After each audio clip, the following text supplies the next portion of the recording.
Agbe wolo atimbangundu. Agbe wolo atimbangundu.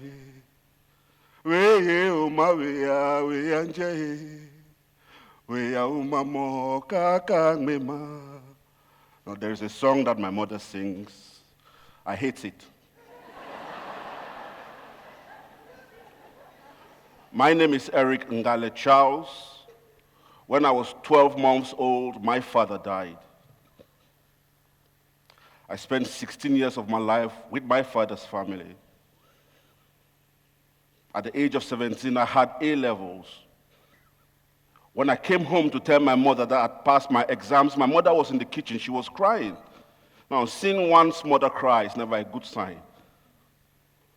My mother reached into her handbag and she brought out a brown handkerchief, she blew into it, and she brought out a letter. And she says, my father's family have gone to the courts and they've changed my father's will, saying that I am not my father's son. I've spent 17 years of my life on this earth with these people. We had to go to court. On the third day, Chief Justice Epuli says to my uncle, Mulandumbe, the young man sitting next to you, Eric Ngalle Charles, do you know him? My uncle looks at me, looks at the judge, and he says, no, I don't know him. The judge looks at Auntie Sarah, and he says, the young man sitting next to you, do you know him? My auntie looks at me, looks at the judge, and she said, no, I don't know him. My sister, Catherine, when she was born, her mother died. And my father raised her up. This is my sister. The judge looks at her and says, the young man sitting next to you, Eric Ngalle Charles, do you know him? My sister looks at me, looks at Chief Justice Epuli and says, no, I don't know him.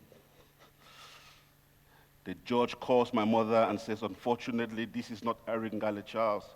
The judge gives my property to my father's family, and she kicks us out of the chambers.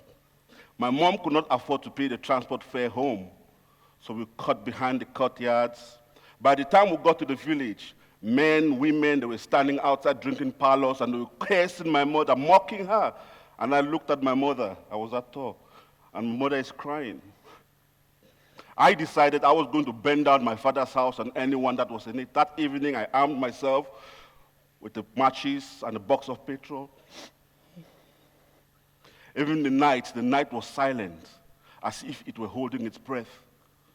And the moon could not bear to watch, as it hid behind angry clouds, the likes of which seldom trouble African skies. But you know what? As I stepped forward to set the wheels in motion that will carry me into damnation, I could hear my mother's voice piercing through the evening sky. My mother called me in the names of my ancestors and those before her. She said, Agbe wolo atimbangundu, Agbe wolo. But I turned around and I followed my mother's voice. But there was no new dawn slipping through the horizon. You see, my mother's voice may have halted my actions on that day. But I, Eric Ngalle, I promised to have my revenge in this life and not wait for the next. So I thought. I had my plans, the gods had theirs. I had an invitation letter to go and study in Bruges, in Belgium. I'm going to the white man's land, the land of milk and honey, not knowing the scammers, the human traffickers were waiting for me. At the airport, my mother took my hands into her hands, and one by one, she gave each of my fingers a gentle bite. I didn't know what she meant by that. I arrived at Malta. I want to transit. They said, no, Mr. Charles, you have a one-way student visa to Russia. I said, what? In my pocket, I had $3, which is the equivalent of 3,000 francs CFA. I got to Russia. The lady on the kiosk says, Dobre pazhalovat maladoy человек. I'm looking at her, I'm thinking, what? The streets of Russia became my friends. I moved from Moscow to Stavropol to Sochi in a place called Ulitsa Gribayedova. From Sochi, I came back to Moscow. Within 3 months, я говорил русский язык, как это, I was born in Russia. So I became a translator for the illegal immigrants that were in Stavropol State University. My reputation preceded me, and the three horsemen from the apocalypse met me, and they said, Mr. Charles, we have a machine that makes dollars. I said, you what? It's a lie. If I had money, these guys would have scammed me. They don't have no machine that makes any dollars. It was just a matter of painting white paper black, using iodine, and telling lies. I made my first $1,000, and I traveled back to Moscow because I wanted to go to Cameroon to ask my father's family what I'd done wrong. I ended up in a place called Pechatniki in Moscow, hell on earth. Illegal immigrants were there. I met Jumet. Jumet gave me $600 saying I should go and pay his fees. I pocketed $300 and I paid $300. A week later, they found out. 30 Cameroonians, and I have to be quite specific about this, 30 Cameroonians from the Bakosi group, they took me hostage. And they tortured me. Now, I was happy to be killed by the hands of these strangers. I hated my father's family for what they did to me. They tortured me, and they were drinking what we call in Russia Baltika Deviatka. Baltika Deviatka has 9% of alcohol. They were listening to Eddie Grant. They were torturing me and listening to Give Me Hope, Joanna, Give Me Hope. When I was at the verge of death, they placed hot knives in gas cookers. I have the scars. You know, this is my story I'm sharing with you. They burnt me. At the point of death, my mother appeared in me and she said, Agbe Olo. I'm like, Mom, not now. But my mother, in this version of the song, was telling me that, Eric, if you allow yourself to be killed by these people, I'm going to come and dig you from this shallow grave, and I'm going to kill you again. Nah, man. I managed to have a passport of a 64-year-old Zimbabwean called Mr. Osmili Majola Tamvani. But the problem is I'm 20. How do I convince the Russian immigration people that I'm 64? This was not even a problem. In order to leave Russia, I needed an exit visa. How do I do this?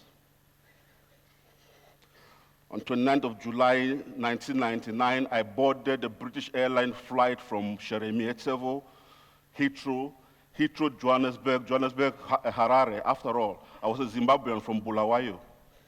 I ended up at Heathrow. Tony Blair and Robert Mugabe at the time were very good friends. So I blagged my way and I ended up in Cardiff under the passport of a 64-year-old Zimbabwean. In 2001, I was invited to a place called Llandudno in North Wales. Benjamin Zephaniah was there. Kate Adie was there talking about the rise of the Peshmergans and the Taliban and all of those. And I said, Mr. Charles, come and stand on the stage. Can you tell us how you got to be in Cardiff? Ladies and gentlemen, what aspect of my memory should I share with you? The memory of growing up as a child, chasing red-tailed squirrels with my brothers and sisters, the memory of living in Russia and acquainting myself with the poetry of the great Alexander Pushkin, Ya vas lubil, lubov yusho bidmozhet vidushe maya ogaslanis of sem. Mr. Ale said, Eric, Puidiki? I'm like, what language are you talking about? Shudiki? What language is that? Doing dim sharai kamrai, doing sharai saisnek. I speak English, I don't speak Welsh. Many Cameroonians died in Russia. Many Nigerians died in Russia. I survived. So if you put me on this stage and say to me, share your memories with us, which memory? But today I'm going to share with you the memories of the day I died. That day I spoke in a language I did not understand, in a tongue I did not know. Rain bouncing on my back, my dreams avoid me, living as a stranger amongst my own, I cried. You see, I do not remember my name. My shoes have holes. I paid my debts 1,000 times to those who tried to kill me. So this is my grave. This is my grave. I stand here on a field of daffodils. I am waiting for you. I'm waiting for you to bury me. Thank you.